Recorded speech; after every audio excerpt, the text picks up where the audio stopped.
Hello food lovers, మీరు చూస్తున్నారు corporate కూలీ ఛానల్. ఈరోజు మనం వచ్చింది హైదరాబాద్లోని one of the trending buffet spot. అది మన 63 డిగ్రీస్ బఫే. ఆఫీస్ స్ట్రెస్ అయినా, వీకెండ్ హంగర్ అయినా సొల్యూషన్ ఒకటే: గుడ్ ఫుడ్, గుడ్ మూడ్. ఇక్కడ స్పెషాలిటీ ఏంటో తెలుసా? అల్టిమేట్ వెరైటీస్, లైవ్ కౌంటర్స్, నోరూరించి స్టార్టర్స్. ఒక్కటా రెండా, ఓవరాల్గా 250 ఐటమ్స్ని సర్వ్ చేస్తారు. ఇక్కడ మన వెజ్ లవర్స్కి ఎన్ని ఆప్షన్స్ ఉంటాయో, నాన్ వెజ్ లవర్స్కి అంతకన్నా ఎక్కువ ఆప్షన్స్ ఉంటాయి. ఇక్కడ మనకి ఫస్ట్ స్టార్టర్స్తో స్టార్ట్ చేస్తారు, దాని తర్వాత మెయిన్ కోర్స్, ఆ తర్వాత లైవ్ కౌంటర్, ఇంకా లాస్ట్ వచ్చేసి మన డెజర్ట్ స్పాట్. ఇక్కడ చూసే వాళ్ళకి కనుల విందు, తినే వాళ్ళకి కడుపు నిండులా ఉంటుంది. నేను ఎందుకు ఇలా అన్నానో ఈ వీడియో మొత్తం చూస్తే మీకే అర్థమవుతుంది. చూస్తున్నారు కదా అసలు ఎన్ని వెరైటీసో. ఈ సెక్షన్లో మనకి raita, gravy, sauces and different types of biryanis, soups and also chocolate fountains, waffles కూడా అవైలబుల్గా ఉంటాయి.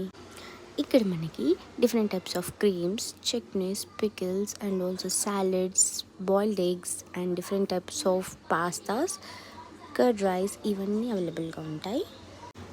తిన్నోడికి తిన్నదా పండుగ చేసుకోమమ్మ.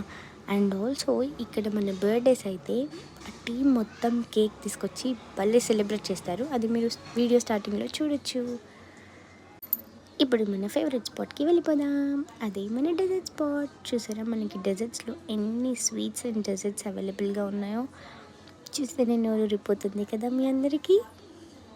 ఈ డెజర్ట్స్తో పాటు మనకి 4 different types of ice creams కూడా ఇస్తారు. అండ్ ఈ ice cream flavours everyday change అవుతూ ఉంటాయి. దాంతోపాటు ఇక్కడ మనకి ఫ్రూట్స్ కూడా కట్ చేసి ఇస్తారు. మన ఇష్టం, ఏ ఫ్రూట్ అయినా తినచ్చు. ఇప్పుడు మనమేం తిన్నాం, ఎలా ఏం చేసామో చూద్దాం. ఫస్ట్ వెళ్ళగానే మనకి డ్రింక్ ఇస్తారు. ఇక మొదలెడదామా? స్టార్టర్స్లో మనకి ఫస్ట్ ఇవన్నీ సర్వ్ చేస్తారు 1 by 1. దీంట్లో veg, non veg and also seafood included. And దాని తర్వాత వచ్చేసి లైవ్ కౌంటర్ నుండి మనకి pav bhaji, pizza and also chaat వచ్చేసింది. దాని తర్వాత వేడి బిర్యానీ సర్వ్ చేశారు. ఇది సరిపోదన్నట్టుగా లైవ్ కౌంటర్ నుండి హాట్ పాట్ బిర్యానీ ఆర్డర్ ఇచ్చేసాం. దాని తర్వాత butter naan with chicken curry. ఇంత తిన్నాక కూడా లాస్ట్ వదలకుండా ఉంటామా? నెక్స్ట్ వచ్చేసి మన డెజర్ట్స్. చూసారా ఎన్ని టైప్స్ ఆఫ్ డెజర్ట్స్ తినేసాము. ఇన్ని డెజర్ట్స్ తిన్నాక కూడా ఒక మంచి ఫ్రూట్ తిని, ఆ తర్వాత మంచి లాస్ట్ పంచ్ పెరుగన్నం.